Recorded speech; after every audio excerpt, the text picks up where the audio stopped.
3, we go. So thank you, listeners. Today we're talking about this chatbot and also the difference between ChatGPT. By the way, in the last week, Nicole and Jay, we had a session talking about what ChatGPT can do, and I had actually done for Nicole. She wrote her resumes and cover letters. So ChatGPT is for me, it's like a little bit more like a search engine, only that you can say, I want to have a resume because with my personal thing in it, right? So that you not get a robot resume, what everyone has. So you could, based on the prompting, can put your personal stuff in, right? And Nicole had a good example that she used it for travel plans. So she wanted to see, like, say, 5-day Budapest and pack me full of stuff, right? So for the other product, and it had actually a name, it's called Job for Ninjamoba. It's more than, let's say you as a teacher, they might ask, like, let's say you have a class and then some people are missing, and then everyone asks who's missing, what was the homework, right? So that's a scenario. So you could use then this, that you put the answer, the homework for week 5 was page 88, lesson 1 to 5. So then everyone who would be in your class, they don't message you, they just go to this chat bot and said, what was the homework for week 5? And it would come up these answers. And this is so scenarios, even when you think about in the school, what's the classroom, right? So maybe it's changed every week, and then the people can ask, oh, for the week, next week, the classroom is number 10, like an example, right? And it was also, I mean, I don't know if you have this, but maybe other schools have this, that maybe information from the students could be shared to parents, right? So when the parents wanted to see of what's the grade for my, not before they get actually a notice, but before, inside the semester, then that could be a way that they could connect to the school, of course, secure. Not everyone gets to this data. They could get this information. So it's information sharing software as a chatbot, what would help the school and the teacher. So what do you guys think about this? First, McKenna. I think honestly, it's really helpful because, like, when I was working as an English teacher at the private school, a lot of my students would just say, oh, teacher, what's the homework? And they just like would forget it, or they didn't like write in like in their planners. So I think it is really important to be able to have that in case they may not remember. So they could just ask like, hey, what was the homework that's due for next Tuesday? So it's super helpful because therefore they know, they write it down and they're able to do the homework. So it just makes things a lot easier and more efficient, I would say. Yeah, I agree as well. I know for like older kids, for instance, they'll ask each other what was the homework, and often they're pretty good with communicating with their friends. But for younger ones, obviously, that'll really come in handy. For young children, it does take more time. Even right now when I'm teaching at my school, it can take even 5 minutes just to write down, the agenda. They're still learning how to do that. So, obviously, if one of their friends is sick, it's going to be difficult for them to ask their friend, what was, the homework? What did we do this day? So I think that'll be helpful. And especially if like it's available in an app version as well, where they can get like a little notification for the parents, on their phones or their tablets or whatnot. I think that could also be super helpful too. And then for university students, because I read that this could be used in colleges and universities. Again, while a lot of students do have like WhatsApp groups, so they do share these things, obviously, if it comes directly from the teacher, there's no like doubts or anything that way. So when I did this startup program with Lasalle Barcelona, they had a WhatsApp group where they actually, and I've seen this in other, even my Spanish school last year, they had also WhatsApp group. And then but the WhatsApp group lives only that someone feeds this information, right? But if you had now this chatbot, sitting in the WhatsApp group, and I showed that in the Telegram, that is similar concept. So then you could ask this question again, where's my room? What are the homework? What's the agenda? And also think about if you have a hybrid model, that you have students in class and also online. So what's my URL? How I could connect? Right? So, and then the other thing is, I talked to a professor also from La Salle, and he had told me about the onboarding scenario.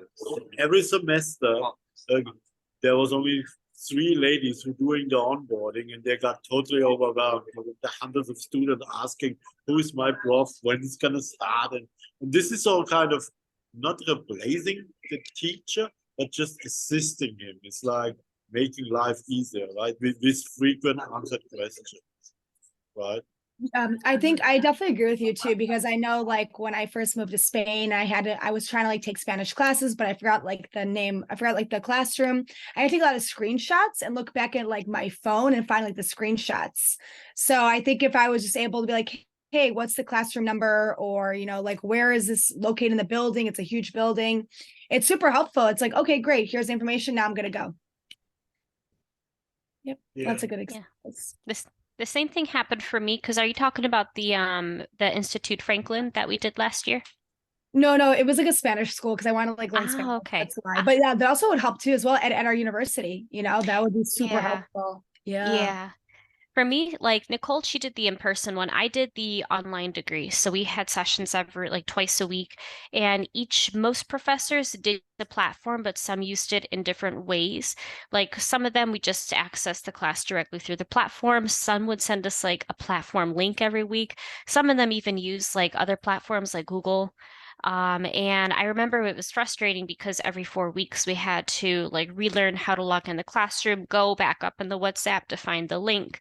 So I think that would be so much easier, because it could be a bit, challenging at times trying to go through all of those messages, when they're trying to find, the link that we need, or, whatever information it is. Yep. Yeah, Makes things so much easier. and it doesn't replace the platform, whatever platforms they're using. And I Yeah. looked in that too. It just gives the information, say, maybe you're having issues to log in to the platform. That happened also, right? And also Yeah. people had wrong information for Zoom, and they couldn't go. And yeah, so, and also we did last year an exam online, and everything around this. I mean, this is anyway also very complicated, because then I didn't have actually all the information available to answer all my questions, right? And then there's always the teacher, like you doing the class, the only one who's supposed to help them, but you should also teach, right? So it's getting overwhelming, right? I was also thinking this would be so helpful for like embassy websites, because trying to get like a like a student visa or like a work permit would be super helpful. Like when I went to Korea, I had to get like a work permit, right? Because my school sponsored my visa. And I always had to like log in, and it would never work the link, and I'd have to call the embassy. No one answers at the embassy. So it was such a mess. Like I always had to like ask other people who are like in Korea, the time zone, they respond back to me like 7 a.m. when I'm sleeping and stuff. So it's really helpful, like universities, like schools, obviously, and like embassy websites, like governmental websites for visas is super important. And just be like, hey, like, for example, like I need like an appointment for a visa. Okay, when's the next, availability for a visa appointment? I'm like, okay, certainly, computing right now. Next Tuesday or next Wednesday. Like, thank you, because the link never worked. It was in Korean, and I had to translate from Korean to English. So, yeah, it was so it would be super helpful just to be able to really find somebody and like really just propose the idea. Absolutely. I And love then also, that, because I can. no, go ahead. I can totally relate, because again, I've like gone through that process, and I remember applying for the student visa in Spain. It was just very stressful, trying to find out everything you need, emailing people, and just, not always getting responses. And yeah, I definitely agree. I think any kind of government website, even for like for instance, if you need to renew your driver's license, or I even saw online this one girl who was getting married and changing her last name. And I didn't know this, but apparently you have to go to like, I guess you'd go to the DMV for this process, but she said in her city, the next appointments they had were like 2 months away. So then she had to look even further out, like close to an hour away. So I think, again, this would be helpful for those two to try to find, nearest appointment, nearest, place to get this done. Yeah. So instead of taking hours often trying to find this information, you can find it instantly with these resources. Definitely. Even for doctor's offices too, as well, to make appointments. Yep. Yeah. Everything. You can use it for anything. Yep. Yeah. So you're looking this for kind of an expert service. I mean, again, for the students who coming, let's say Spain. Let's say Spain, right? Yep. And then you could provide this kind of service, but instead of asking you always, you have a bot doing that for you, right? And they're sitting then on your website and That's a yeah, good idea.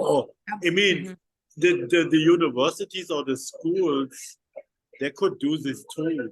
Maybe they have more volume of information to share, right? I mean, there was also someone asked me a couple months ago how to switch from online student to on-site student. Because if you want to get a student visa, you have to be an on-site student here in Spain. That was my understanding, right? So, it's true. so again, because this would be for every school, we could pitch it in that way. That, I mean, then also the other thing is languages, right? Let's say a Spanish school is everything in Spanish, right? But the people coming to Spain, they might be not so good in Spanish right now because they're coming to learn. So if they can provide it in different languages, right? Yeah, so they can program it from like, English, Spanish, German, French, like Chinese, whatever, Hindi, right? Because a lot of people from India, they also like move to Barcelona for like master's degrees, bachelor's degrees, and they have like working opportunities too. So yeah, there's a lot, absolutely, for sure. It would be cool if they're able to program it. Is that possible? They could program it for different languages or only English? Yeah, definitely. No, it's not an issue because how it works. Let me describe this. You put it's like a language or not language dialogue design. So you put the question in, said what's the URL for the Zoom link, and then you ask this, and then he gives you exactly the answer. But you could put this question in also in a different language, and then of course the output would be in the same language, right? Yeah, definitely. So that works. And if you play along a little bit with this what I give you in Telegram, then you can see and everything. It has to be all given in the database. If to describe it that way, it has to be stored. It's not doing it from itself, right? I mean, it's true. Yeah. So then it seems a good idea. So then we have to go out and sell it and find someone who just test it, right? Yeah, it's just a matter of like promoting it and then that kind of thing. So just like finding like the VP or like anyone, that's in charge of it. But yeah. So because you're working now for this school in Valencia, so you know which are kind of people would make then that decision to implement a system like this? See, that I'm not sure just because I just started at my school. I'm assuming that would have to do with, the directors or the coordinators of the school. But I can definitely see how something like this would be helpful for a lot of teachers I work with. For instance, like Nicole said, if a student is sick that day, definitely for grades, especially because I've noticed not just with my current school, but a lot of my students I've had in the past, exams all tend to be around the same time. Like, for example, and I'm not even talking about final exams. I'm talking about, English and history, whatever classes are taking. And that can be a bit, a lot to remember. So I think also having a tool for students to use at home, being like, which exams do I have this week? And if they could even ask, like, what are the main points? Can I have a study guide for this exam? That's one thing a lot of my teachers did. They would give us a study guide with the vocabulary words, main points that they're going to cover in the exam. And then we would have to look for that information and compile it. But to save the teachers time from making that, something like this could instantly create it. And then the students have that for them. So it saves the teacher time to plan, their classes, think of engaging activities. And the students, they could use something like this to help them study and to organize and manage their time too as well. So you're saying, let's say there's an exam in 4 weeks, and then they could ask, what are the things I have to learn for this exam? And then you would say, Yeah. go through the pages, I don't know, 25 to 45, and Yeah. look exactly, so then they can more focus what they have to learn to be the better in the exam. So they would, so then it becomes actually really also something what helps the students to be better graded, because then they can really focus, not reading the whole book, the first 5 pages. So they're looking specific. This was always, when I was learning a long time ago, that would be golden information to know what you actually have to remember, right? Yeah. Yeah. And plus, I think it could help them manage their time too, because that's something I've noticed with a lot of students, because they have information overload these days, not just their classes, but, social media. Lots of students are, in a lot of extracurricular activities. It's a lot. So I've noticed a lot of students could need some extra support planning their time well and knowing how to organize their time, knowing how to study smartly. And I think using these tools, the tools could give them some tips for that, or they could even make a study plan for the next, few weeks. Like, this is what you can study. This is how much time you could spend.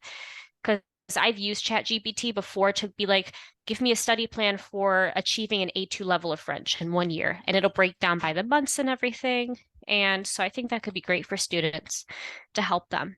And they could feel less overwhelmed too, because a lot of students I've noticed do feel quite overwhelmed with everything they have to do at school, extracurriculars, digital tools getting their attention too. So Yeah. So again, to the different to ChatGPT, they're getting it out of the internet, but this would be more specific for the school where you are. Because let's say you as a teacher, you put that together in a document, they're just asking for it and get it then in their chat, right? So what I should learn for the next exam, then it comes in the answer box, did that, done that. But you're the one who prepared that first, and it's not somewhere in the internet where it has nothing to do with this class, with that school, right? I was also thinking as well, since I work at a study abroad agency, so I study abroad organization, there's so many programs, like they do like first year abroad programs, study abroad programs, teach English abroad programs. The website is so loaded with so much information, and it's so overwhelming, right? Because there's so much you have to know and study and think and whatever. It just seems like a one chat, like just use like that ChatGPT, like, hey, like what is the best fit program? I want to study this, I want to go here, I'm thinking this, and it's just like gives you like all those types of options, I would say, because it's just easier within like one actual chat, as opposed to like looking all over the website. There's so many tabs. It's a lot. Like you said, it's a lot of information overload for everything, So I completely agree. Yep, because a lot of the people I've been talking to, a lot of students, they're like want to go study abroad, and they're like, oh, I want to do this, but there's so much information overload. Like, how do I start? How do I even do it? And I was like, okay, first of all, take a deep breath. It's okay. We're gonna help you out. But they just don't know, because they're juggling school and they're juggling other extracurricular activities. So, and family. Yeah, it's a lot for sure. So now we have to find a school who wants to test this out, right? Exactly. We do like a demo, and then they can check it out and that kind of thing. Yeah. Or I mean, yeah, so that would be it. But what else? I mean, this is great. So it's not only for administrative, and thanks, McKenna, to bringing this up. It's also for your style of teaching to help with the information overflow, right? To say, okay, homework, what I have to learn, maybe even little games what you can bring or something, right? So something what I mean, they're used to shut. Everyone is shutting these days, like the younger ones, whatever, everyone. So that this become for them natural, right? I learned through shutting. Wow. It's true. I do have a question. Yes. A lot of people who have been teaching for a long time or, who just aren't used to using as much technology, they may face some kind of resistance with new types of technology. And even as awesome as like a lot of tools are, it happens, just because people are uncomfortable with, what's unfamiliar.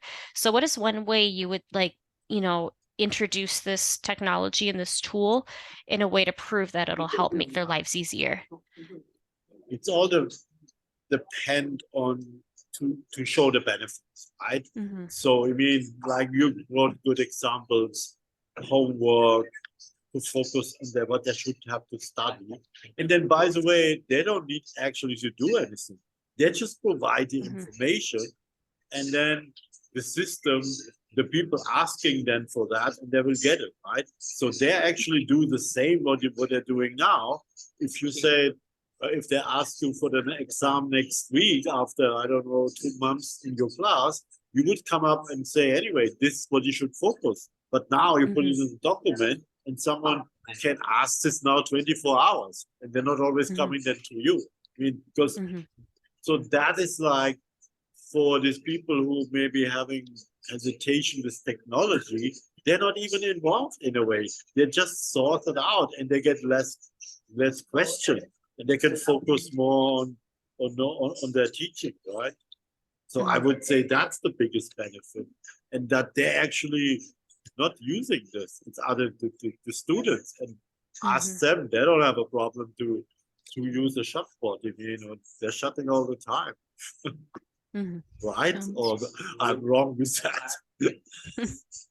I think that's good because I've seen a lot throughout the many schools I've taught in various countries that every time there's a new platform, even for newer teachers, like it often originally gets resistance because they're like, another platform I have to need to learn something else and more work. So I like how you're putting this like, look, you don't need to do anything. In fact, this could actually free your time because the machine is taking care of a lot of these things that you used to have to do. So I think that's good because that's what teachers. Yes, exactly. And all what they're doing now anyway, like you have to come up homework every time you give them homework. So you have to do this anyway. Only that you just put it available in the system, right? And last year, the guy, the teacher, he created for every week a document where he said what we all went through, and then also the homework. See. That's and true. then it's only the way instead to go to the school and finding this document because of some sharing issues, blah blah blah. So you just chat and say, what was the homework for Spanish class last week, right? And then so it's building also this kind of community. Then even when you have this chat groups, then they can also reach out to each other. And I have seen this now in many classes that they provide this, right? So that the students itself become part of a community from your class. Like an example. Yeah, I have another good example too. Like one time I was sick and I like missed the homework for the class. We had to do we had to write a paper or something. And I like asked like a few people in my class, they just like didn't get back to me. So I just didn't know what to do. And I finally like emailed my professor. But again, it just make things a lot easier because you could just ask those questions and basically like the AI would just generate whatever answers that you needed. So it's extremely helpful. Yep. And you don't have to wait for people getting back to you too as well, because people are busy. People have their jobs, or or if there's a time zone difference. Like with my degree, since it was online, we had 4 different time zones because there was a girl in Texas, me in the Canaries, most people in Madrid, and one person in the Middle East. So, time zones can make things tricky. It's true. How you manage this? And why was it? So it was an online class, and then everyone could sign up from, I don't know, from Australia and whatever. Well, most people were in Madrid. Only 3 of us were outside of Madrid, which is me and then 2 other people. One person had a teaching position in the Middle East, and then one other girl was doing this to become a teacher. And with the Franklin Institute, most of the programs are on site, but they do have two options where you can do the degree online, but it's not like, where it's like a distance class. Like it's an actual like session like this where you have a teacher and you're all there in participation. It's pretty much just like a regular in-person class. The only difference is you're with the computer instead of in a classroom. And for me, since I still wanted to be in the Canary Islands, and plus these people too are also teaching at schools in Madrid as well. Mhm. So their practicum is in person, just the master's classes were online. And for me, I was still with Beta, so I was teaching at my school in Canary Islands. And I loved it just because I still wanted to be in the Canary Islands for another year. And plus I had a really good connection with my school. So this allowed me still to, live out one more year over there while doing the master degree, and I didn't have to move and everything. So I loved it. It was great. So you went to the same institute, Nicole? Or? Yeah. Yep. Yeah. So the thing is, like, I study global higher education. It's like more so like working like the study abroad field. However, I had to actually go in person on Fridays for about 5 hours. Yeah, so it was a very long class, and I wish I had like an online class because I lived really far away from the university, because I lived like in like this kind of center of Madrid, and the school is in Alcalá. So I would have to travel 1.5 hours every single Friday. And again, that was just a lot of time, and like I was also working really far away too as well. So it'd been nice if I had like maybe half online classes, half in-person classes to make things easier. But no, that was just how it is. But otherwise, it's a great program. I wouldn't complain at all. It was good. Mhm. So are there a Spanish school or outside of Spain? The school, Franklin Institute, from the name is already. No, it's a university. They specialize in like bachelor's programs and master's programs. My organization actually works with them. They work hand in hand. Yep, exactly. Mhm. Yeah, it's with the University of Alcalá, and they have the Franklin Institute where a lot of it's, North American studies, and they have the Teach and Learn program, which is what we did, which is how we met. Study abroad programs too as well. So they do a lot.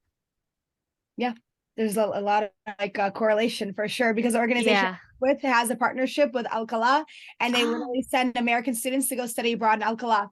And I really wow. want to sell like, Alcalá is like a great study abroad destination. So yeah, Yeah. really cool. Yeah, really good. So Mhm. that plays also in your new job a role now, that you can actually, I don't know, talk about that school here in Spain, right? Because you have Yep. experience, right? Definitely. Yeah. So a question to you, McKenna. So you're saying you're working for this one school in Valencia, and you're doing also teaching by yourself, like the own, right? Yeah, I teach online and I teach at my school here. So it's a lot, but I mean I love it. So I like how I can do both because I do love teaching online. I like, because it's, often more personal connections with the students because they're smaller groups. But it's good to me for me to be outside, with people like in person because like it can, you can feel a little lonely sometimes just being in your room. And plus it's a way for me to be in the culture as well because even teaching at school, even though, I'm using English, I still learn a lot about, the culture in Spain and Valencia and the different places I've lived in.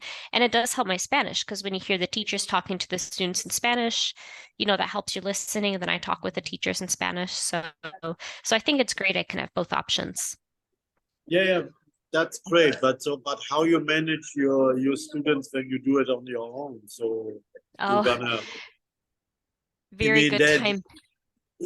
there needs also some administration, because in the school the administration is done by the school, but if you're on your Mhm. own, so you have to deal with that too, right? So Yeah. there could be a good idea if that goes further, that you could deploy something like that for yourself, right? Mhm. I know there's a Well, lot of teachers out there I've seen on social media who do have, like practically their own business, teaching not just DSL, but, teaching some kind of skill. So, I think that would be great for them to help them organize their time, also helping them create digital courses, which I see a lot of people, also a lot of life coaches who, it's not exactly education, but they do create their own courses, they do lots of online activities, and I could help them with that as well. And they are educating their clients in a way about, business or self-improvement. So I think something like this could be really helpful for them as well. Oh, yeah. Yeah, I agree. but the point is, then we would have to create something like a service, because not everyone has a website doing this. So we would have to create then a service and say, oh, they can use that service for their own teaching, right? And by the way, next week we're gonna talk with a kind of a life coach, so that will be very interesting. So we have a guest next week. What's his name again? Oh, Justin. Justin, yeah. It's basically my friend Abhishek's friend, so that's why. Yep. Yeah. Nice. Okay, so you have some more question? How that, or you understand that the benefits? I mean, you don't need to understand the technology, but it's more important how it could help teachers and schools, right? And then Nicole and I, we want to bring this out. We want to talk to more schools and on solo teachers or whatever you call them. They have their own business, right? But this is also a good idea you brought up for everyone else. Like, I mean, everyone who does online teaching and for life or whatever other topics, right? It's true. Good. So anything else? No? Yeah, I think again the benefits are really helpful for teachers. It sounds like it'll take up a lot of like the really, more tedious tasks that, Yes. are not hard, but do take up time. And then it'll leave them with more time for, planning more engaging lessons or thinking of, like different kinds of activities to use. Because I know a lot of teachers have expressed they would like to do different things, but often there's just not enough time in the day to plan, because they have lots of other things to do. So I think this could be helpful for them. And then the students will benefit. Yes, because the time saving factor, and then also the student get the information in a better way, right? Perfect. I agree So, too as well. And I think also able to apply to anything, like any business, embassy, school, organization, anything really. Doctor's offices, like you said as well, which is nice. So it's very versatile and it's very beneficial for anybody. So absolutely.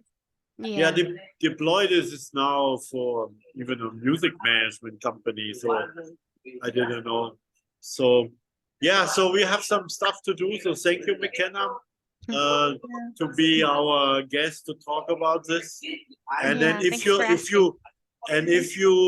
want to promote your blogging page, let us know. We do a session just for that. Okay. Oh, cool.